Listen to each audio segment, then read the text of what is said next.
Hello বন্ধুরা, আমি এনিরুল। আজকে আমি চলে এসেছি একটা মজাদার ভিডিও নিয়ে। যে ভিডিওতে আপনাদের দেখাবো যে আপনি মোবাইল থেকে আপনি আপনার ভোটার কার্ডটা কীভাবে ডাউনলোড করতে পারেন। পূর্বে যেভাবে আপনি গভর্নমেন্ট পোর্টাল ওয়েবসাইট থেকে গিয়ে আধার কার্ড ডাউনলোড করতেন, ঠিক একইভাবে ভোটার কার্ডও ডাউনলোড করা যায়। তো একটা শর্ত আছে, সেই শর্তটা হচ্ছে যদি আপনার ভোটার কার্ডের সঙ্গে আপনার মোবাইল নাম্বারটা যোগ থাকে। তো যদি যোগ না থাকে, কীভাবে যোগ করতে হয় সেটা ফর্মালিটি সমাধান করতে হয়। তার জন্য ভিডিও আমার প্লে লিস্টে আছে, আপনি ভিডিওতে গিয়ে সার্চ করে দেখতে পারেন কীভাবে আপনি অ্যাড করবেন। তো আজকে ভিডিওতে আমি দেখাবো যদি আপনার অ্যাড থাকে তাহলে আপনি ডাউনলোড কীভাবে করবেন। চলুন সময় নষ্ট না করে আমি আমার মোবাইল স্ক্রিনে গিয়ে আপনাকে দেখিয়ে দিচ্ছি আপনারা কীভাবে ডাউনলোড করবেন। তো বন্ধুরা, আমি আমার মোবাইলের স্ক্রিন রেকর্ডিংটা অন করে নিয়েছি। তো প্রথমে আমরা কি করব, আপনার গুগল প্লে স্টোর থেকে আমরা কি করে নেব, সার্চ করে নেব ভোটার হেল্পলাইন। ভোটার হেল্পলাইন এরকম কিওয়ার্ড দিয়ে সার্চ করলে আপনার কাছে প্রথমেই চলে আসবে voter helpline election commission of India. ঠিক আছে, তার মানে একটা গভর্নমেন্টের একটা অ্যাপ। ঠিক আছে, তো এখানে আপনি আসবেন, এখানে এসে এটা ইনস্টল করে নেবেন। আমি ইনস্টল করে নিচ্ছি, আপনারা এইভাবে ইনস্টল করে নেবেন। বেশি সময় লাগবে না, 20.57 MBর একটা ফাইল। ঠিক আছে, তো ইনস্টলেশন হচ্ছে, আমার এখন ইনস্টল হয়ে গেল। ঠিক আছে, এবারে আমি এখান থেকে কি করছি, এই পোর্টালটাকে অন করে নিচ্ছি। সময়টা নষ্ট করব না, আমি এই অ্যাপটাকে অন করে নিচ্ছি। দেখুন, আমি অ্যাপটাকে অন করে নিলাম। এবার প্রথমেই একটা জিনিস লক্ষ্য করুন, এখানে যদি আপনি এই পোর্টালে অলরেডি রেজিস্টার করেছেন, সেই রেজিস্টার করার সময় যে মোবাইল নাম্বারটা দিয়েছেন সেই মোবাইল নাম্বারটা এন্টার করতে বলছে। ওকে, এখন আমরা কি করব, আমি যদি প্রথম থেকে রেজিস্টার করে নিয়েছি তা আমি কিন্তু এখানে প্রবেশ করে যাব মোবাইল নাম্বারটা দিয়ে। তো চলুন আমি মোবাইল নাম্বারটা এন্টার করে নিচ্ছি। এবার আপনাকে কি এন্টার করতে হবে, পাসওয়ার্ডটা এন্টার করতে হবে। পাসওয়ার্ড আপনি কি দিয়েছিলেন রেজিস্টার করার সময় সেই পাসওয়ার্ডটা আপনি এন্টার করবেন। আমি আমার পাসওয়ার্ডটা এন্টার করে নিচ্ছি। এই পাসওয়ার্ডটা এন্টার করলাম, এবার সেন্ড ওটিপিতে ক্লিক করব।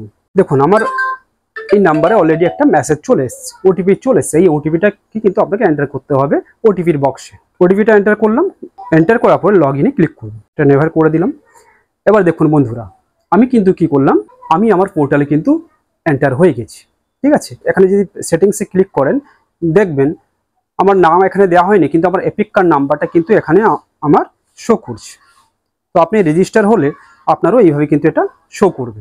প্রোফাইলটা আপডেট করতে চান তাহলে সমস্ত ডিটেলস এখানে দিয়ে স্টেট, ডিস্ট্রিক্ট, ইমেল আইডি যদি দেবেন, আপনার নাম দিয়ে দেবেন। তো আপডেট প্রোফাইলে ক্লিক করে নেবেন। ঠিক আছে, আমি এখন এটা করছি না, তো এটা বেক করলাম। এবারে দেখুন এখানে কতগুলো অপশন আপনি কিন্তু দেখতে পাবেন। তো প্রথমে এখানে লিখেছি ভোটার রেজিস্ট্রেশন। যদি আপনি নতুন ভোটার হন, মানে 18 বছর আপনার বয়স হয়েছে, পূর্ণ হয়েছে, তাহলে আপনি কিন্তু আপনার মোবাইলে এই অ্যাপটা ডাউনলোড করে তো এই রেজিস্টারটা করতে পারেন। এবার হচ্ছে ভোটার সার্ভিসেস। ভোটার সার্ভিসে অনেকগুলো অপশন আছে, এই সার্ভিসটা আমি এখন দেখাচ্ছি না, আপনারা কমেন্ট করলে আমি সম্পূর্ণ ডিটেলসটা আপনাকে দেখিয়ে দেবো। ই ভোটার সার্ভিস পোর্টালে কি কি অপশনগুলো আছে। এখানে ইলেকশন সংক্রান্ত এখানে তথ্যগুলো দেখতে পাবেন, ক্যান্ডিডেট ইনফরমেশন সংক্রান্ত তথ্য দেখতে পাবেন, আর ইলেকশন রেজাল্ট সংক্রান্ত এখানে তথ্যগুলো প্রকাশ করা হয়, লেটেস্ট আপডেট এখানে দেখতে পাবেন।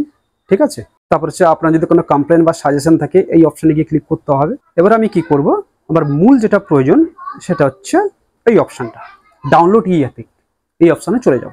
তো চলুন ক্লিক করি। তো একটা জিনিস এখানে লক্ষ্য করবেন, এখানে কিছু আপনাকে তথ্য দিয়েছে।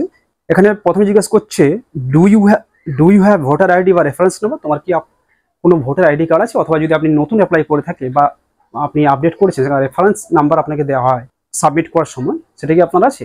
যদি আছে তো আপনি কি করুন, ইয়েস আই হ্যাভ। ঠিক আছে, যদি না থাকে আপনি কিন্তু ডাউনলোড করতে পারবেন না। তো আমার কাছে আছে যেহেতু আমি ইয়েস আই হ্যাভে ক্লিক করলাম। এবারে এপিক নাম্বারটা আমাকে কিন্তু এন্টার করতে বলছে। ঠিক আছে বন্ধুরা, আপনার এপিক কার্ড নাম্বারটা এখানে এন্টার করবেন। সিলেক্ট স্টেটে ক্লিক করব, ওয়েস্ট বেঙ্গল। ফেচ ডিটেলসে ক্লিক করব। এখন দেখুন বন্ধুরা, আমার এখানে কিছু ডিটেলস এখানে শো করছে। এই ডিটেলসটা একটু ভালো করে লক্ষ্য করুন। আমার নাম শো করছে, আমার বাবার নাম শো করছে, আমার মোবাইল নাম্বার শো করছে, এবং আমার অ্যাসেম্বলিটা এখানে শো করছে। তো এখান থেকে কি করব, প্রসিডে ক্লিক করব। এবার আমার কাছে কিন্তু একটা ওটিপি আসবে। ঠিক আছে, সেই ওটিপিকে আমাকে এখানে এন্টার করতে হবে। এবারে দেখুন বন্ধুরা, আমার কাছে ওটিপি চলে এসছে। এবার আমি সে সাবমিট করেছি। সাবমিট করার পর আমার এখানে ই এপিক কার্ডটা শো করছে। ঠিক আছে, এবারে আমি কি করব, শেয়ার অপশানে গিয়ে প্রথম যে অপশানটা আছে ডাউনলোড অপশান, এই অপশানে ক্লিক করব। এই সফট কপিটা আমার এখন মেমোরি কার্ডে কিন্তু সেভ হয়ে গেছে। তো এইভাবে আপনারা কি করবেন না, মোবাইল থেকে আপনার ই এপিক কার্ডটা অতি সহজে ডাউনলোড করতে পারবেন, আপনি যেখানে থাকুন না কেন। তো বন্ধুরা, ভিডিওটা কেমন লাগলো অবশ্যই আমাকে কমেন্ট সেকশনে জানাবে। যদি আপনার এই ভিডিও রিলেটেড কোনো কোশ্চেন থাকে বা কোয়ারি থাকে তো অবশ্যই তা আমাকে কমেন্ট সেকশনে জানাও। আপনারা যদি আমার হোয়াটসঅ্যাপ গ্রুপ জয়েন করতে চান তাহলে লিঙ্কটা আমি ডেসক্রিপশনে দিয়ে রেখেছি, সেখানে গিয়ে জয়েন করতে পারেন। ধন্যবাদ।